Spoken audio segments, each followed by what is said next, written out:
نو د هغې وجه کښېنم دعا غواړئ چې الله پاک ما ته توفیق راکړي د صحیح وینو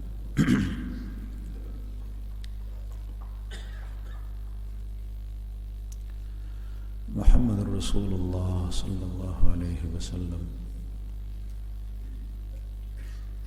د ولادت مبارک نه مخکې د هغې والد صاحب وفات شوی او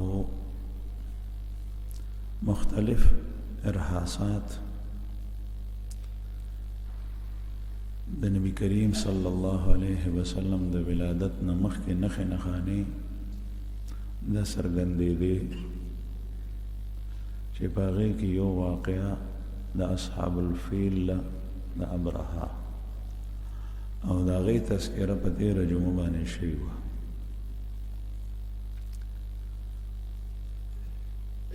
رسول الله صلی الله علیه وسلم ولادت ته خبر را رسېدلی وه پیغمبر علیه الصلاة والسلام چې دنیا ته راتلو نو دغه وخت کې جغرافیایي حالات د دنیا سو مختصر یو دوه الفاظو کې بیانوم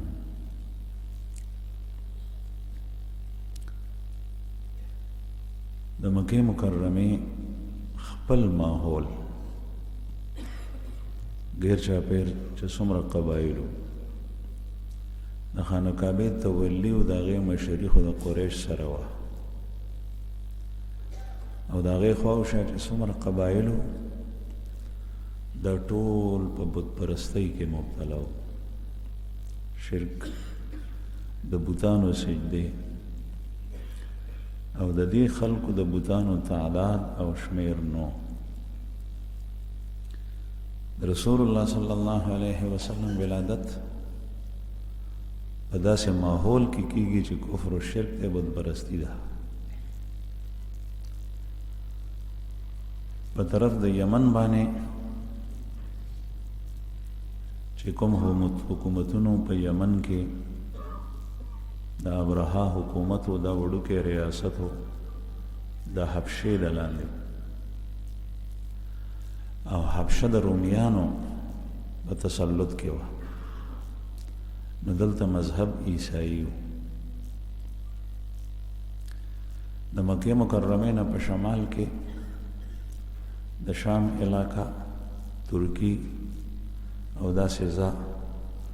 دا ټول د رومیانو په تسلط کې وه حکومت د هغوی مذهب یې د عیسایانو د مکې مکرمې سره په طرف د شمال کې چې مهاجر د رسول الله صلی الله علیه وسلم د هجرت ځای د مدینه منوره دغه ځای کې مذهبي حالت دو مذهبونه غټ غټ یو شرک او بت پرستی و باطل مذهب دی او یو یهودیت دلته یهودیان او دا یهودیان دی په دې نیت دلته پاتې شي و دا د بل ځای نه راغلی و دی په دې اراده پاتې شي و چې موږ چې په خپلو کتابونو کې کومې نښې نښانې د نبي آخر الزمان لوستي دي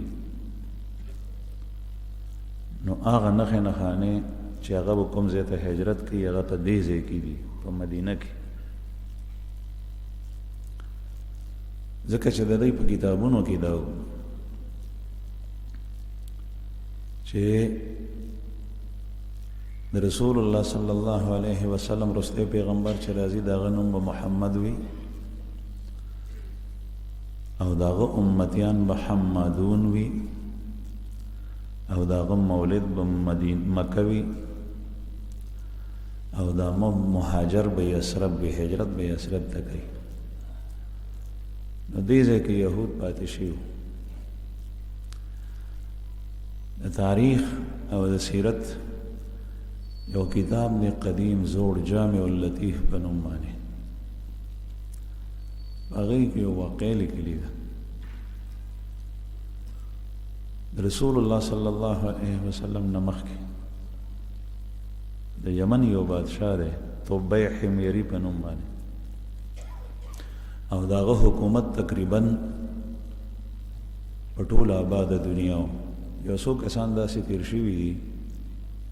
چې هغه حکومتونه په آباده دنیا ټوله باندې کړي دي په هغې کې یو سکندر اعظم او یو طبیع حمیری او یو پیغمبر د الله نبی سلیمان علیہ السلام چې هغه ته الله جل جلاله نبوت هم ورکړو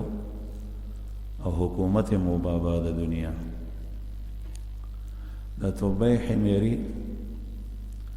د یمن روان شو زه خپل حکومت ګورم نو کله به یو ملک ته تلو کله بل ته نو دی په سفر د سره لوی لښکر فوج هم ورسره د هغه زمانې اهل علم چې د تورات عالمانو هغه هم ورسره او په دې لښکر کې ورسره طبیبان او حکیمان یعنی ډاکټرانو مختلف قسم د مختلف کسبونو ماهر خلق ورسره دی چې کله مکې مکرمې ته رالو نو چې کومې علاقې ته به دی راتلو نو دته به خلک ټیټېدل د رکوع په حالت کې او د سجدې په حالت کې او د مکې خلک دته ټیټ نشو د مکې خلک مسلمانان نو کاڼو ته به ټیټېدل هغوی خو دته ټیټ نشو هغوی کې یو خودي وه د هغې په بنیاد باندې ټیټ نشو او زما عزتمندو ټیټېدل یو الله جل جلاله ته دی انسان چې په قیام باندې ولاړ نو الله ته ولاړ وي چې په رکوع کې ټیټېږي نو الله ته ټیټېږي چې په سجده کې سر لګوي په ځمکه نو الله ته د الله نه ما سوا د عبادت په توګه د عبادت په توګه چاته ټیټېدل یا لاس په نامه ودرېدل د عبادت په توګه یا سجده باندې پرېوتل کفر او شرک دی او د تعظیم په خیال باندې چې زه احترام کوم او عزت کوم ځکه ورته ټیټېږم لکه زمونږ په دې علاقو کې چې جنۍ واده شي نو بیا سهار په دغه کور کې خواښي ته او مشرانو ته ټیټېږي او سر ورته ټیټوي یا چې په ودونو خدایو کې دا ښځې یو بل سره ملاویږي نو کشره د مشرې ته سر ټیټوي نو د تعظیم د سر ټیټول کفر او شرک خو نه دی خو حرام دام دی دا حرام دی ناجایز دی زمونږ پیغمبر صلی الله علیه وسلم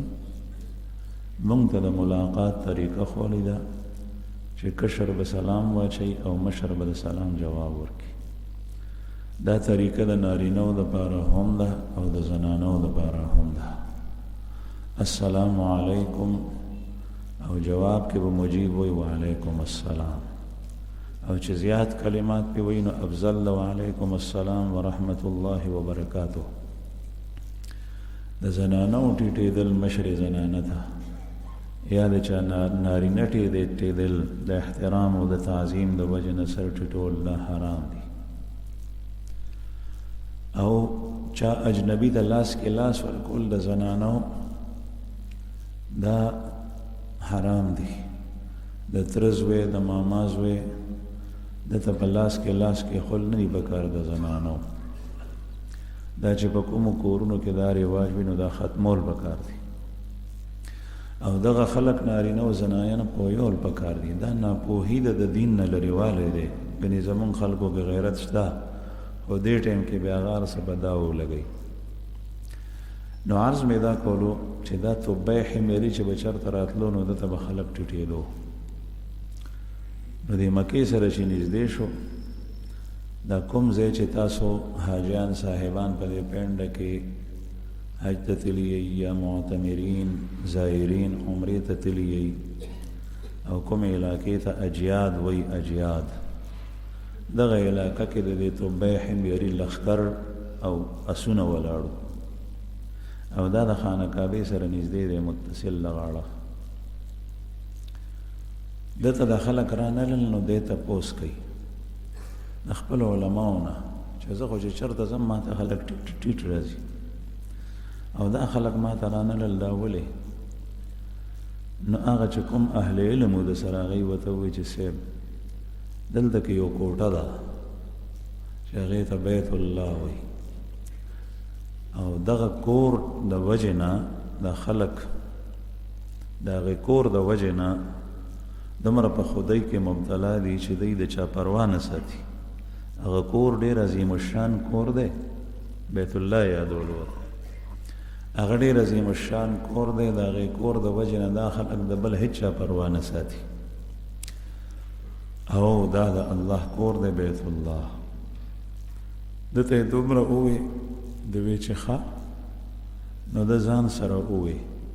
چې زه به ورته دا کور لوټي لوټي کړم دا به ورته وران کړم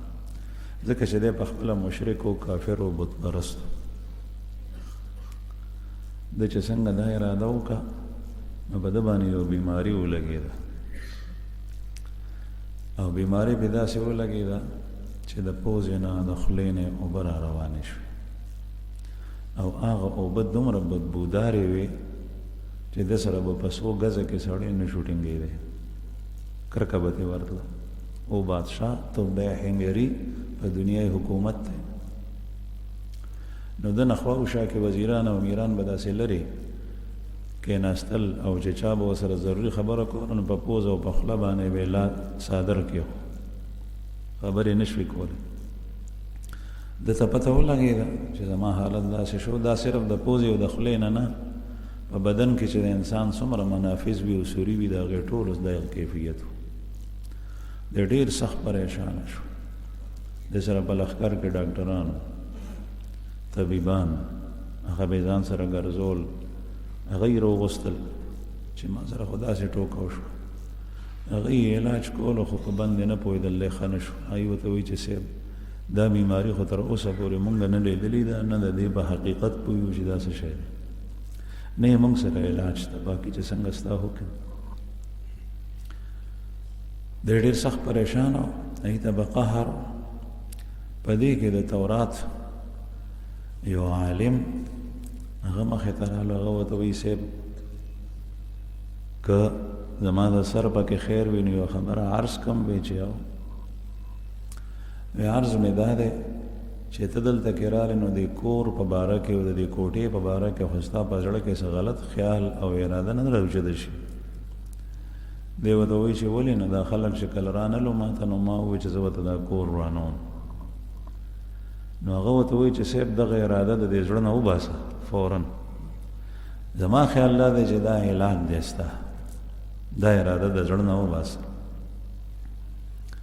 ده ورته وایي ټیک ته ځکه چې هغه خو ځان په کار وی هغه اراده ما د زړه نه وویسته بس چې دغه اراده یې وویسته نو هغه بیماري په ښه کېدو شروع شو هغه اوبه یې ورو ورو وچې شوې هغه بدبویي ترې لاړه سړی سمدم شو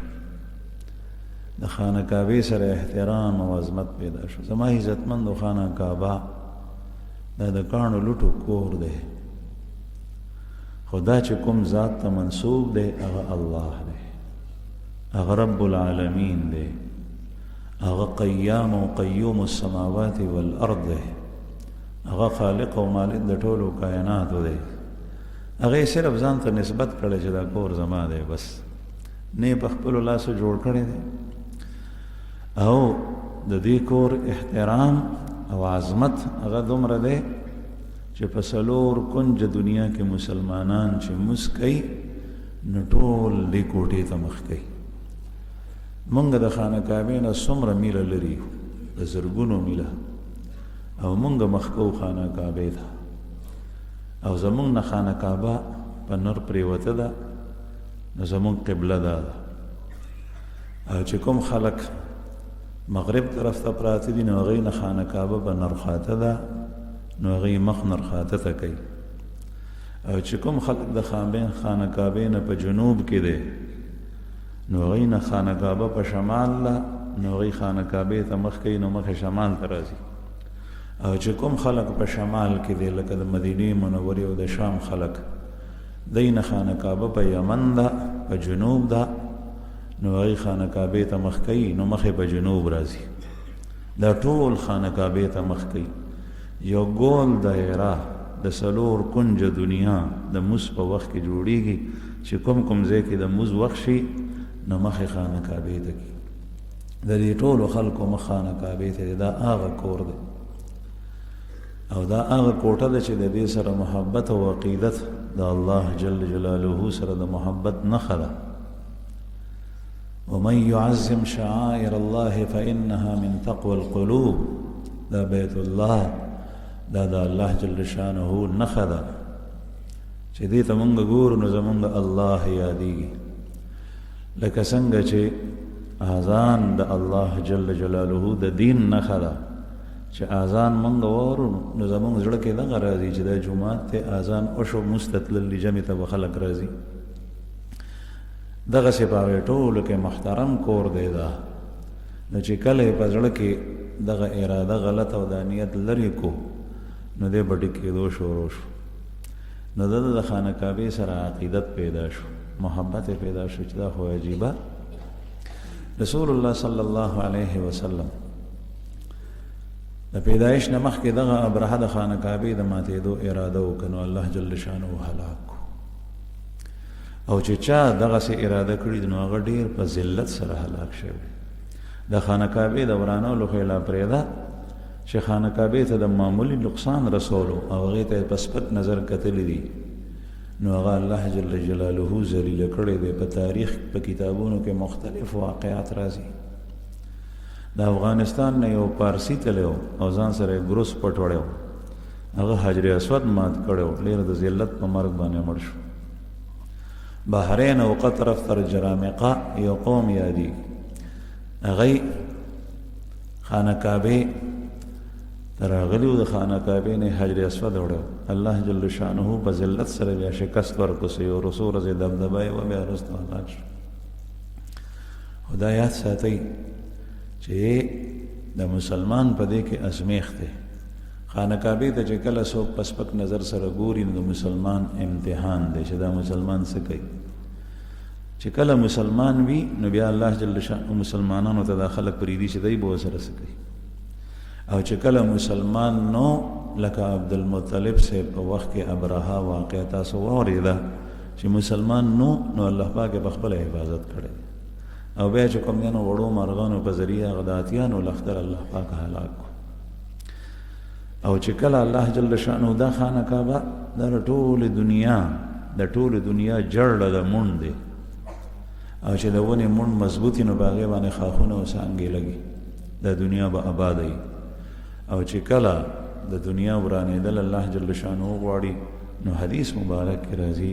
رسول الله صلی الله علیه وسلم فرمای یو تور حبشی ذو سویقتین نری نری پندای بیوی نری پندای تذکرہ په حدیث مبارک کې د پاره شی وی دا چې سړی به دومره چې دا چې موټی کې اوچت کې وی غورځین غورځيږي او د چا سره به د جنگ مقابله نشي کولای دومره به کمزوري بخبولاس لیکن چې کله د الله حکم وشنو دی به د خانه کعبه په دیوال اوخیږي او یو کانه برا غورځي او د وسوک سویل نشي ولې ځکه چې دغه وخت به الله جل شانه په دنیا باندې بیا قیامت راوړي الله پاک ته مونږ دا غي نه مخکې راته معافي وکي او دا ورځ دی الله جل شانه مونږ ته نه کوي او چې کله مسلمانان وي او نقصان رسي نو بیا الله پاک مسلمانانو ته بریخي چې دای سکي هغه کې د مسلمان امتحان دی نو عرض مې دا کول زما عزتمند چې دا توبه حمیری د پزړه کې د خانه کعبه سره عقیدت پیدا شو دی بیا دلته لاړو مدینه منورې ته چې یسر ابن نوم ال د چې کله لاړو نو د سره چې کوم اهل کتاب علما د تورات هغه وته وی چې سه مونږ دلته پاتې کیږو وی چې ولې وی مونږ ته داسې ښکارېږي چې نبی او آخر زمان کوم راځي نو دا د هغه د هجرت ځای دی کومې نښې نښانې چې په هغې کې دي هغه مونږ ته په دې کلي کې په دې وطن کې ښکاري مونږ دلته کې پاتې کیږو نو هغه کتاب لیکلی دی چې ده ورته وایي ټیک د زما طرف نه اجازت دی خو د هغه خو بس طاقت رسېدو نو هغه کورونه جوړ کړل دې علماو ته کورونه یې جوړ کړل او بیا یو کور جوړ کو وی چې دا د هغه نبي آخر الزمان دپاره جوړوم او په دې کې چې څوک پاتې کېږي نو دا کور به هغه ته حواله کوي او بیا یو ختم پرېښو د محمد رسول الله صلی الله علیه وسلم په نوم باندې نو دا هغه کور چې په کوم کې ابو ایوب انصاري رضی الله عنه پاتې کېدو او چې کله رسول الله صلی الله علیه وسلم مدینه منورې ته هجرت کړی دی نو لومبۍ ورځې شپې د قبا نه پس په دې کور کې تېرې کړي او چې کله هغه خط چې چا ته توبه حمیري ورکړی او نسل در نسل را روانو هغه نبی کریم صلی الله علیه وسلم ته راورسېدو نو د هغې سړي د وینا نه مخکې پیغمبر علیه السلام وفرمایل چې دا زما د ورور د توبه خط ته راوړی دی وی چې یو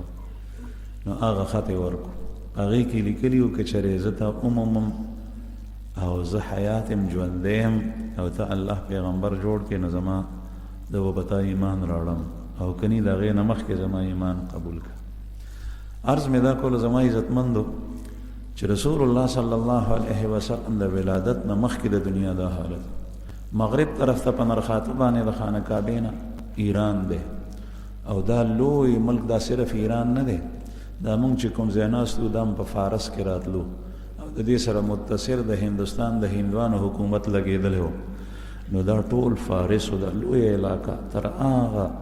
شمالي ایران کې چې څومره ملکونه دي عراق دا ټول دا په دې فارس کې راتلل او دا مجوس و آتش پرست د دې مذهب چې کوم دی نو سو باطل مذهب اور ته سجدې کول دی به اور ته سجدې کولې ټوله دنیا په کفر کې ډوبه وه د محمد رسول الله صلی الله علیه وسلم معجزاتو کې د ټولو نه عظیم او غټه معجزه هغه دا ده چې دا دومره دنیا چې په تیرو کې او په کفر کې ډوبه پرته وه د محمد رسول الله صلی الله علیه وسلم د تحریک سره د هغې د نبوت سره د هغې د خواریو سره چې امت سره یې کومې کړي دي هغې سره دا د تیارو نه راووته یخرجونهم من الظلمات الى النور الله جل جلاله دی د تیارو نه نور ته راوباسي دا خلک رڼا ته راغله تاسو ګورئ زمونږ په دې وطن کې الحمدلله اسلام دی او څومره اطراف چې ما یاد کړل د خانه کعبې نه ګیر شاکر دا ټول اسلام دی او د دنیا په څو تقریبا څه کم شپېته ملکونه دي چې په هغې ټولو کې اسلامي حکومت دی الله جل شانه دې مونږ حقیقي معنو کې مسلمانان جوړ کړي دې حالاتو کې او په داسې وخت کې نبی کریم صلی الله علیه وسلم ولادت شوی د ولادت په وخت کې مور بیبي خوب ویني مور بیبي خوب ویني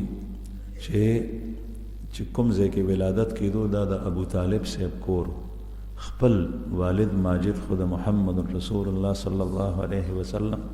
وفات شو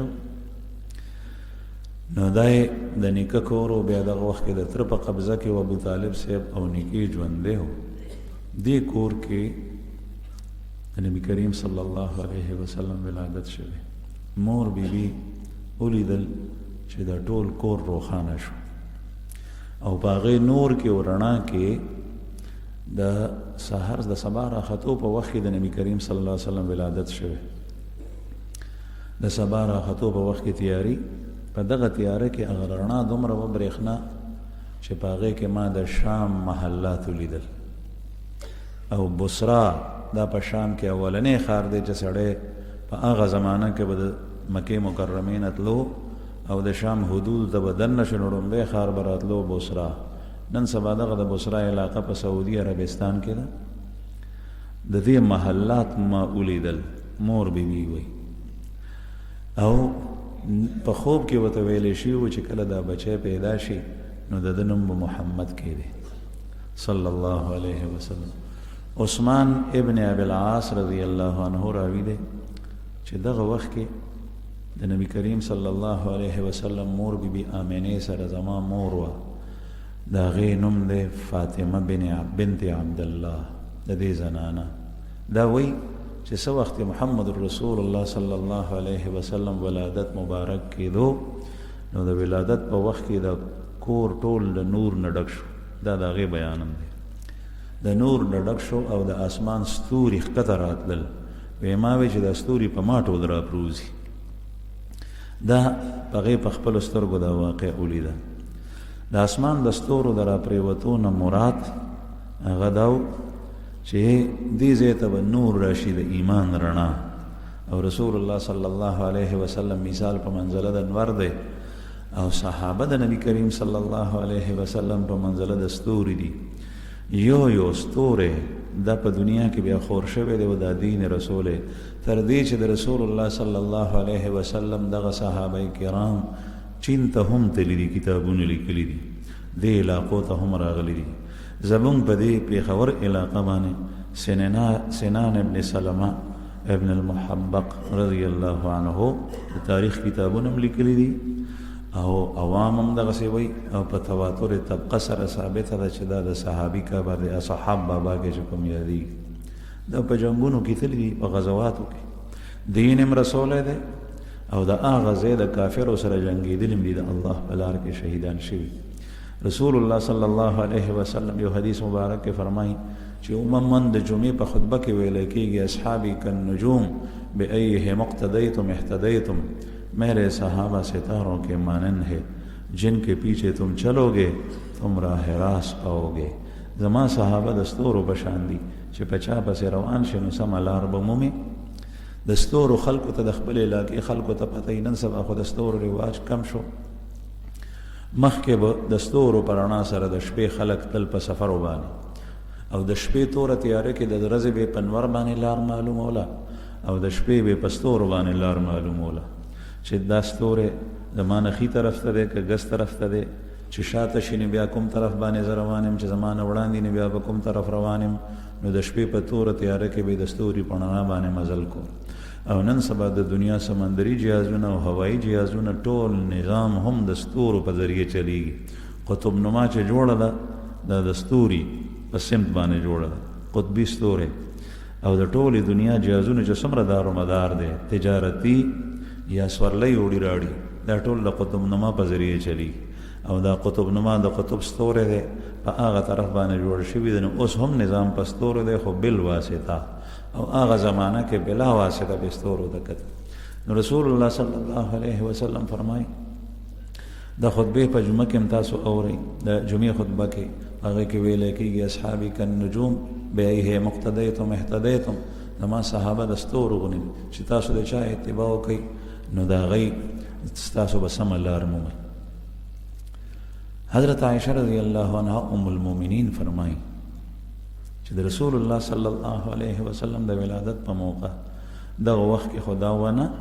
خو ډېر وروسته پیدا شوي ده، خو د حدیث روایت دا کوي چې د رسول الله صلی الله علیه وسلم د ولادت چې په کومه شپه کېدو دا یاد ساتئ دا تاریخ د ربیع الاول میاشت او د انګلیش په لحاظ سره د اپریل میاشت او 570 عیسوي و د عیسی علیه السلام په زمانه 1500 کاله تیر شي او د اپریل میاشت او دغسې اسلامي میاشتو کې د ربیع الاول میاشت او 2 قوله دي او اکثر جمهور محدثین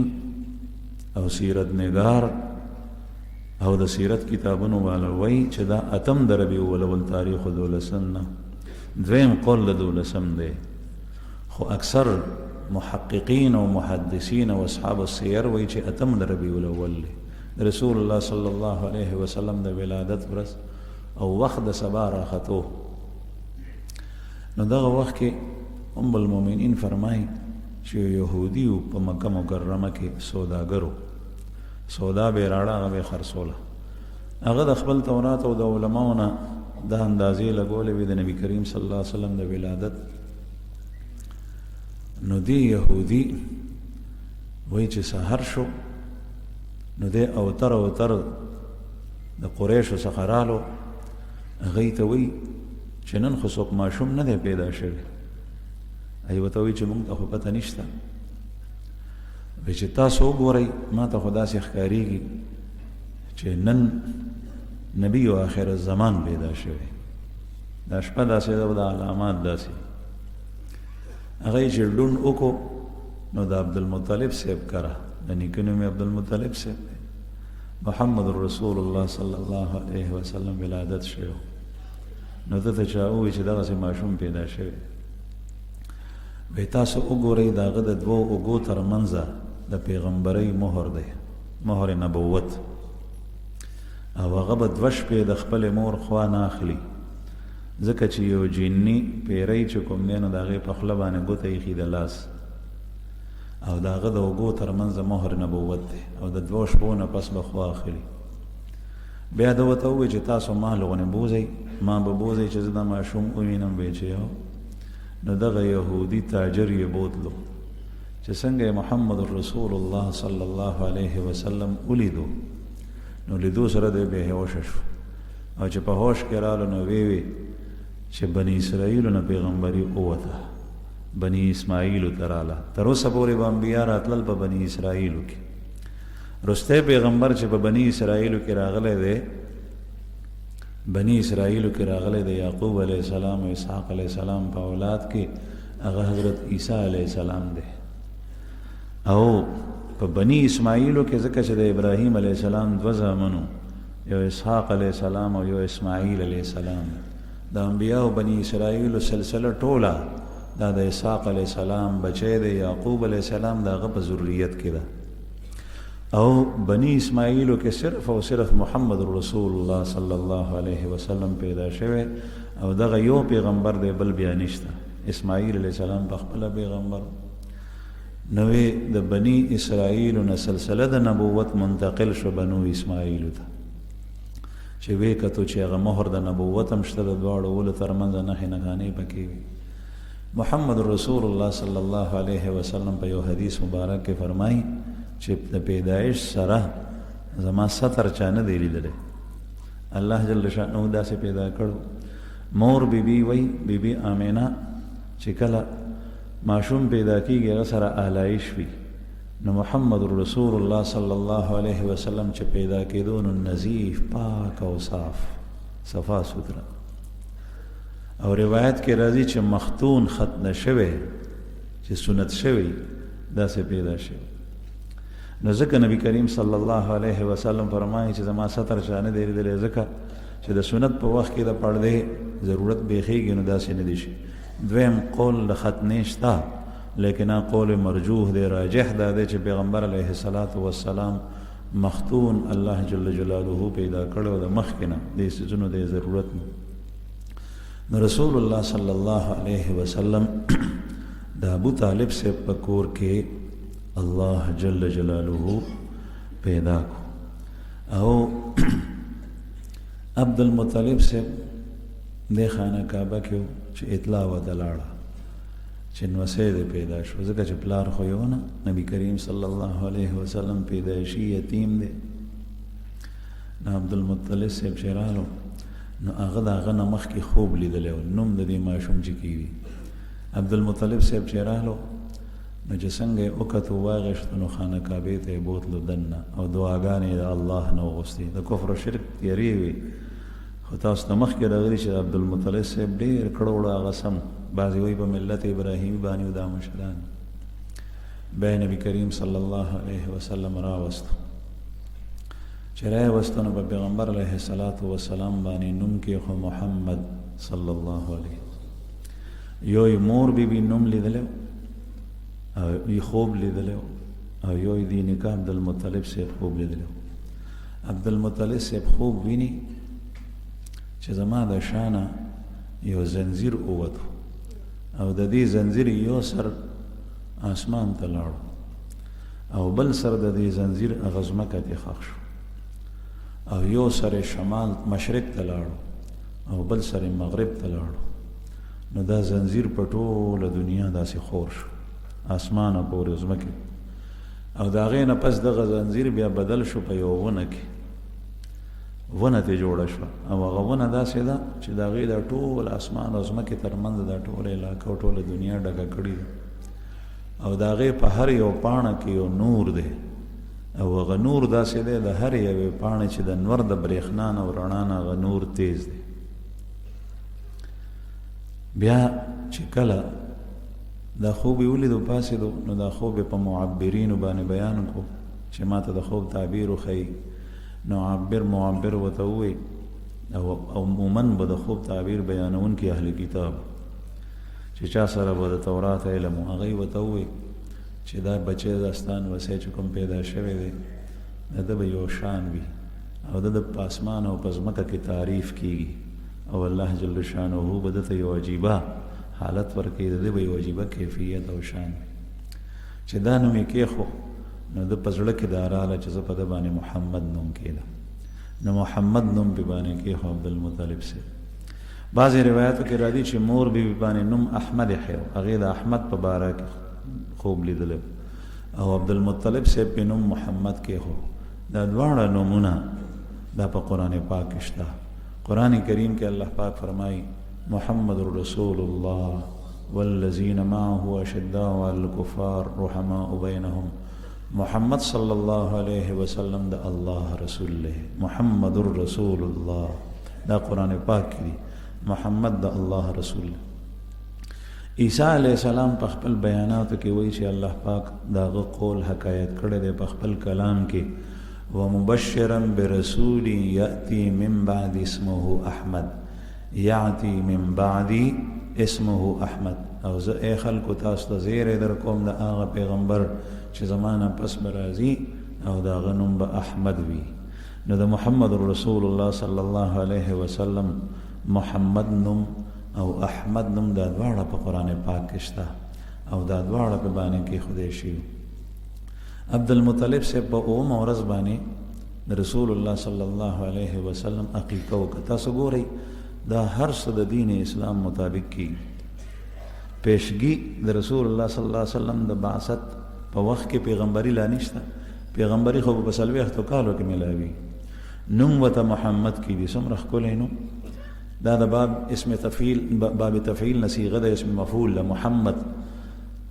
هغه ذات چې د هغه تعریف او حمد په کثرت سره کیږي احمد هم د حمد نه دی او محمد هم د حمد نه دی محمد صيغه د اسم مفعول له او احمد صيغه د صفت مشبه ده او محمد معنی چې داغه تعریف په کثرت سره کی نو د الله جل جلاله پسې چې په مخلوق کې څومره تعریف زمونږ د خوږ پیغمبر محمد رسول الله صلی الله علیه وسلم کیږي د بل چا دومره نه په اذان کې په اقامت کې په مس کې تاسو ګورئ هر مس کې مونږ درود شریف وایو او وای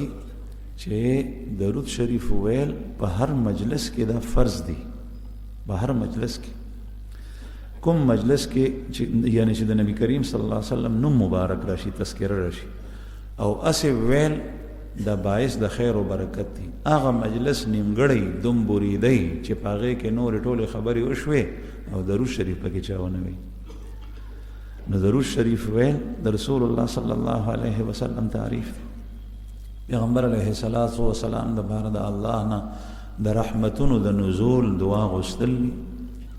نو د رسول الله صلی الله علیه وسلم چې څومره تعریف کیږي دومره د بل شان په اسمانونو کې پسمکو کې او احمد نوم معنا دا صيغه د صفت مشبه ده او دا د فاعل په معنا مرضی اسم فاعل او د اسم مفعول په معنا مرضی د اسم فاعل په معنا چې راشي نو معنا په دې کې مبالغه ده معنی دا ده په کثرت سره تعریف کوونکې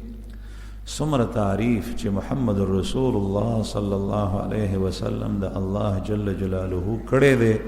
او کوي و دومره بل څوک نه یو داسې ځای دی چې په هغې کې به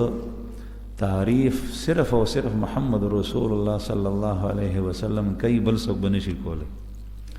هغې ته مقام محمود وي مقام محمود او دا به د قیامت نه پس وي چې کله دوباره خلق پاسی او حساب کتاب لانی شروع شوه او هر یو کس په خپل خولو کې ډوب وي نو هر یو به دومره په تکلیف او عذاب کې مبتلای چې پیغمبرانو پسې به منډې وي آدم علیه السلام او نوح علیه السلام او ټول انبیا چې موږ دپاره د الله نه سفارش وکړي چې الله پاک موږ سره حساب شروع کړي نو هر یو پیغمبر به معذرت کوي وي چې الله پاک زمونږ رب نن ډېر غصه دی او زما وس طاقت د سفارش نشته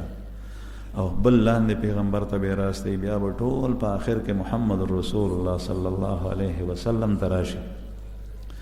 نو صرف نبی کریم صلی الله علیه وسلم به فرمایي چې او زه ستاسو سفارش کوم نو بیا به یو ځای ته لاړ شي. نبی کریم صلی الله علیه وسلم په خپله فرمایي چې زه به هلته لاړ شم او الله پاک ته به په سجده پروزم او الله پاک به په ما باندې د خپل تعریف او داسې کلمات نازل کړي چې هغه به د دې نه مخکې چا نه ویلي، داسې تعریفي کلمات. او زه به په سجده پروزم او د الله پاک حمد به بیانوم. بیا به الله پاک ما ته فرمایي چې ارفع راسک سل تعطى واشفع تشفع، خپل سر اوچت کا او چې څه غواړې چې درکو، او چې د چا باره کې سفارش کول غواړې چې سفارش دې ومنو.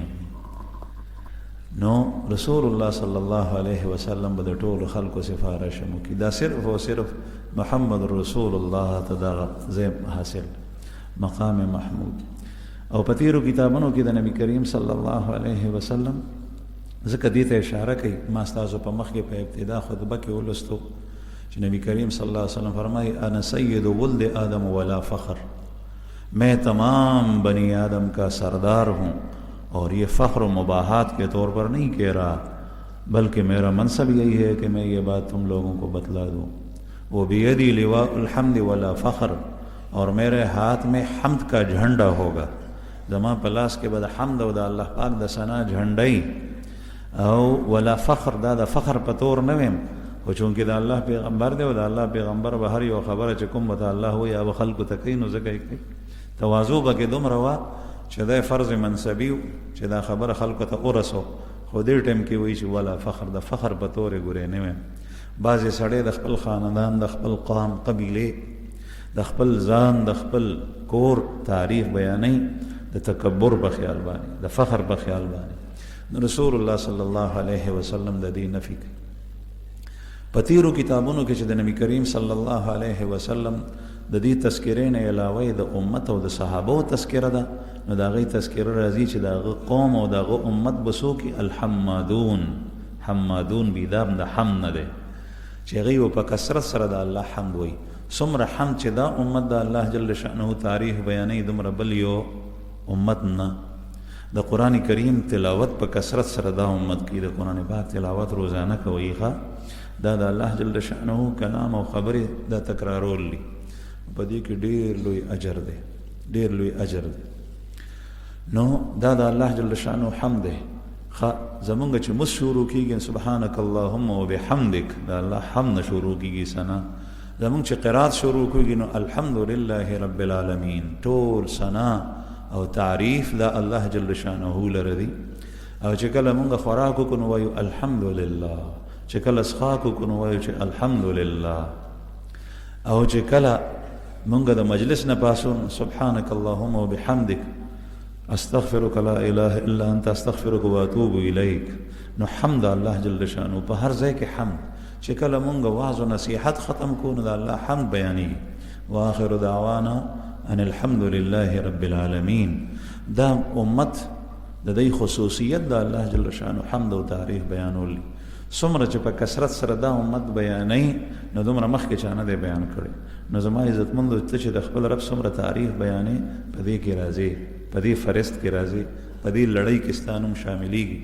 او که چېرې ته د الله جل جلاله حمد او تعریف نه بیانې نو ته د هغې نه محرومه کېږې. واخر دعوانا